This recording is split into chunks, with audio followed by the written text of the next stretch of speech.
안녕하세요. 여기는 서울 광진교입니다. 한강다리에요. 날씨가 아주 좋습니다. 근데 오늘은 조금 쌀쌀해요. 윤석열이 전격 체포됐죠? 그럴 줄 알면서 이렇게 버틴 건 저는 그래요. 정신분석학적으로 이제 보자면 그 알코올 중독자의 회피죠. 앞으로 구속되면 영영 관저로 못 돌아올 수도 있는데 술을 못 마시게 되죠. 그럼 이제 금단 증상이 일어나고, 이거 보통 공포가 아닙니다. 여러분은 뭐 설마 그렇겠냐 하지만 알코올 중독자들이 정말 그래요. 제가 어머니 그거 간병을 하면서 8개월 동안 대학병원에 있었는데 거기서 알코올 중독자를 많이 만났어요. 내과병동이라 주변에 온통 알코올 중독자더라고요. 뭐 젊은 사람도 있고 여성들도 있고요. 그래서 얘기도 많이 하고 그 사람들 이제 심리 상태를 저 나름대로 분석을 했어요. 그런데 가장 두려워하는 건 역시 금단 공포더라고요. 술을 원할 때 항상 마실 수 있어야 돼요. 근데 지금 공수처로 가게 되면 그게 쉽지는 않지 않습니까? 물론 예정을 생각해서 뭐 술을 조금 반입해 줄 수도 있겠지만 이제 구치소로 가고 그러면 이제 그건 불가능하다고요. 근데 실제로 알코올 중독자들은 생각이 그래요. 어떤 일이 있었냐면 이제 거기서 이제 알게 된 여자가 있어요. 병원에서 얘기를 저랑 많이 했어요. 병원에서. 근데 이제 나가서 뭐 생활비도 걱정되고 그러니까 취업을 했대요. 근데 이제 술집인가 봐요. 그 고기도 팔고. 근데 거기서 손님이 남긴 술을 몰래 먹다가 해고됐어요. 그 얘기를 하더라고요. 이야, 그 얘기를 들으면서 야, 이 사람들은 어쩔 수가 없구나. 그리고 그 자식들이 왔어요. 병문안을 와서 엄마 이제 술 좀 마시지 마. 우리 생각해서 먹지 마. 막 이렇게 얘기를 해도 자기도 알아요. 근데 그게 안 되는 거예요. 윤석열 오늘 담아내는 거 보니까 얼굴이 굉장히 빨갛더라고요. 그리고 눈도 감겨 있어요. 굉장히 심한 거거든요. 거기다가 배도 더 많이 나왔더라고요.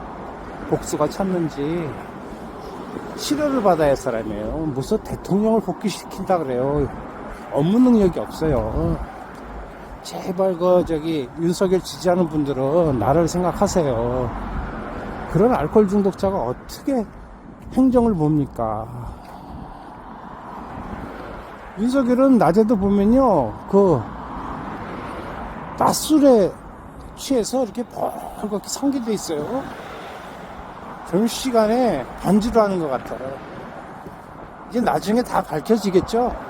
윤석열이 이제 구치소 가고, 김건희 감옥 가고, 그러면 이제 그동안에 정말 말 못할 행실들이 다 드러날 거예요. 그 대선 때 술 마시는 장면이 너무 많이 나오더라고요. 그래서 이야, 저 사람은 저렇게 술을 좋아하나 이제 했는데 그게 아니었어요. 알코올 의존증이었어요. 뽑으면 안 되는 거였어요. 이런 사람은 부적격해요. 근데 이제 다른 사람들은 이렇게 왔을 수도 있죠. 특히 술 좋아하는 사람들은 호탕하다, 남들하고 술도 잘 마시고 남자답다 이렇게 생각할 수도 있어요. 근데 대통령으로서는 그런 술버릇을 가진 사람을 우리가 뽑으면 안 돼요. 그냥 보면 매일 그 술잔 잡고 술은 들고 따라주고 이런 장면만 있어요. 한번 여러분 그 검색을 해보세요. 검색엔서 윤석열 술이라고 그러면 오만 잡것이 다 나옵니다. 정말 못 빠져요. 시정 잡배만도 못해요. 너무 채통이 없고요, 사람이. 에티켓이 없고, 막말하고, 자기 멋대라고, 남의 얘기 안 하고, 혼자 주절거리고,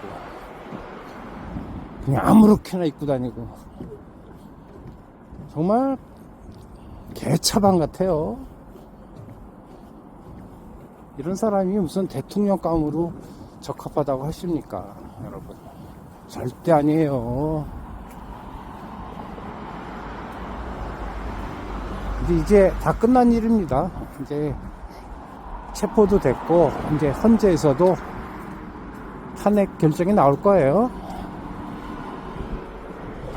뭐 본인이 보수다, 애국우파다 뭐 이렇게 말하는 사람들은 포기하세요.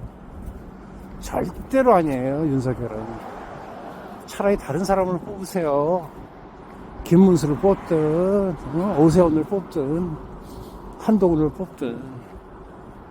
그리고 김건희가 이 사람을 두둔해 줄 수 있는 사람입니까?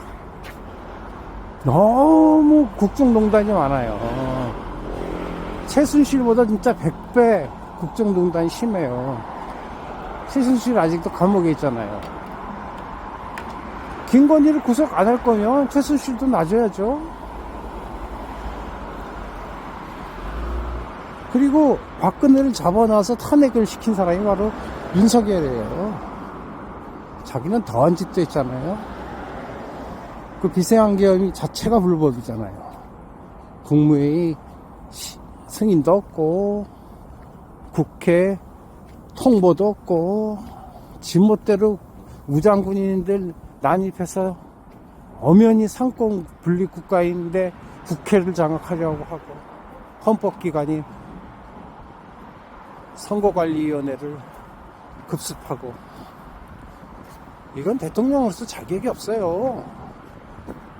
그러면 이재명 대표가 대통령이 되면 이재명 대표도 똑같이 하면 되겠네요. 그때 뭐라고 하실 거예요? 여기부터 답부터 해보세요. 한번. 그 부정선거다. 증거 있으세요? 증거를 가져오고 말을 하세요. 사실 부정선거라고도 얘기 더 많이 했던 건 야당이 옛날에. 상대편이 더 성적이 좋으면 선거에서 그럼 부정투표 아니냐 이런 말을 많이 하는 거예요, 원래. 요즘은 그렇게 부정선거 하기가 쉽지 않아요. 그리고 선관위 사무총장이 윤석열 친구예요. 누구한테 유리하겠어요? 윤석열에게 유리하겠어요? 야당에 유리하겠어요? 생각을 해보시라고요. 그렇죠? 결국은 뭐냐, 극우 유튜버에게 가스라이팅 당한 거예요. 극우 유튜버야 뭐 수입 짱짱하지, 사람들 현혹시킬 말 하면 됩니다. 뭐 법에 저촉을 받는 것도 아니고, 그렇다고 유튜브가 그 사람들을 수익 정지시키는 것도 아니고요. 만약에 진보 쪽에서 그런 말을 했으면 수입 창출이 중단됐을 거예요. 진보 유튜버들은 지금 수익이 없는 사람이 많거든요. 저도 그렇고. 자, 우리 정신들 차리고 이성을 찾고, 이건 아니다, 윤석열은 포기합시다. 여든 야든 다른 대통령 뽑아요. 윤석열보다야 못하겠습니까? 그쵸? 여러분이 하셔도 윤석열보다는 잘할 수 있어요. 여기까지 할게요.